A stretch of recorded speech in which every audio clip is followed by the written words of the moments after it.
Danke bafethu, so ngifuna ukukhuluma ngeMamelodi Sundowns. So Mamelodi Sundowns ngithanda ukuthi congratulations for reaching the CAF Champions League final. For the first time in 9 years bafika kule competition lena baze bafike ekugcineni ku-final yabo.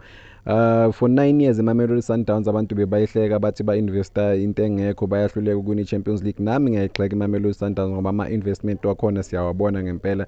Nanokuthi uPatrice Motsepe i-owner yeMamelodi Sundowns vele bona into abayifunayo i-CAF Champions League njalo. Bahluleke kuyiwina for 9 years since bayiwina 2016 azange bakwazi ukuthi bafike ku-final up until manje yabo.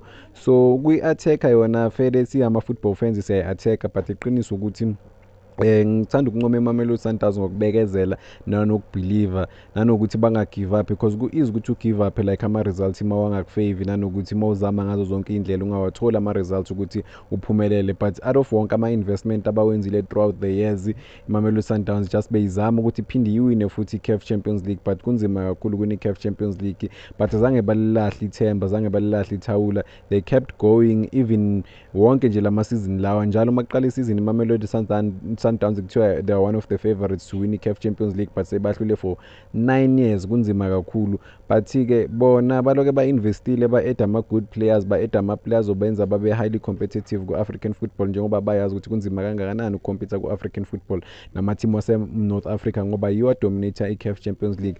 But iMamelodi Sundowns through yonke le 9 years le azange ifeel sorry for themselves. They've always pushed and they've always been positive ukuthi they will get i-CAF Champions League final, they would get to the second stars ngoba-ke phela siyabona ukuthi i-management yakhona ama-investment wakhona makhulu ngempela bayayifuna i-CAF Champions League yabo. Into abayidlalelayo nje every season ukuthi bayiwine i-CAF Champions League but-ke they fell short for the past 9 years.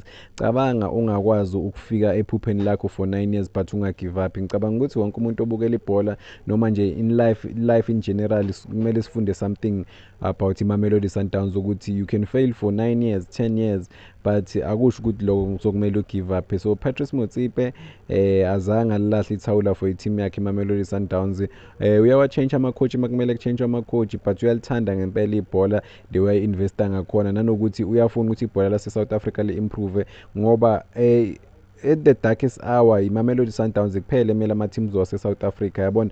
Even nase-Egypt uma uthi uyabheka iMamelodi Sundowns seyifamous ngenye indlela nangokuthi ama-fans weZamalek aney'kipa zeMamelodi Sundowns cause iZamalek uma idlala ne-Al Ahly isikhathi esiningi bavele basisapotele iMamelodi Sundowns yabo, bazama ukucindezela ama-rivals wabo. So iMamelodi Sundowns in terms of i-brand all over the globe yabo seyikhule kakhulu and lento leyo kubenza ukuthi babe present njalo ku-CAF Champions League ibenze bapartnerisha nale ama-record i-Rock Nation Sport lena ka-Jay-Z so ukuthi bakhulise i-global brand yabo ukuthi babazi umhlaba wonke. Ngicabanga ukuthi mawucabanga ngebhola lase-Afrika abantu bavele bazicabangele i-Al Ahly neZamalek but manje iMamelodi Sundowns seyikhona ku-mix the way abadlala ngakhona, the way abakhompyutha ngakhona e-Afrika noma bangayiwini i-Champions League bahlulile for isikhathi eside for 9 years but i-presence yabo nanokuthi badlala ibhola elihle throughout the years nje koRhulani noManqoba Mnqithi yabona ama-coach nje iMamelodi Sundowns lawa athola ama-opportunities ukuthi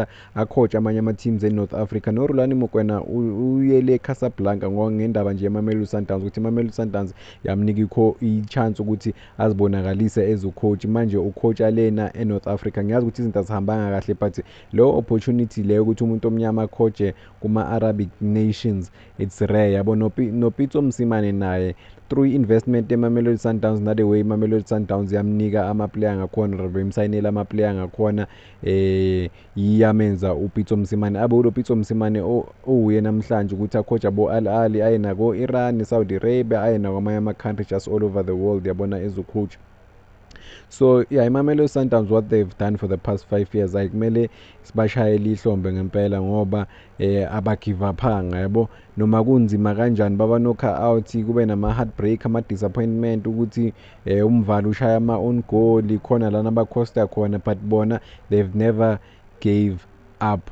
They kept going for 9 years. Cabanga uzama ukufinyelela ephupheni lakho but kungenzeki but bona bagive up ngasobona njengoba bodlala i-final against ilona i-Pyramids ukuthi bazoyidlala kanjani i-final yakhona nanokuthi bazoyiprepare kanjani cause it's just 180 minutes of football ukuthi decide-ke ngempela ukuthi ubani ozoba i-new king of African football, ngoba siyazi ukuthi ama-defending champions akhishwe iMamelodi Sundowns, i-Al Ahly, bashaye ne-Esperance. Cabanga iMamelodi Sundowns ukuthi ifike ku-final la ishaya ama-team ayi-2 bewadlala ku-final last season.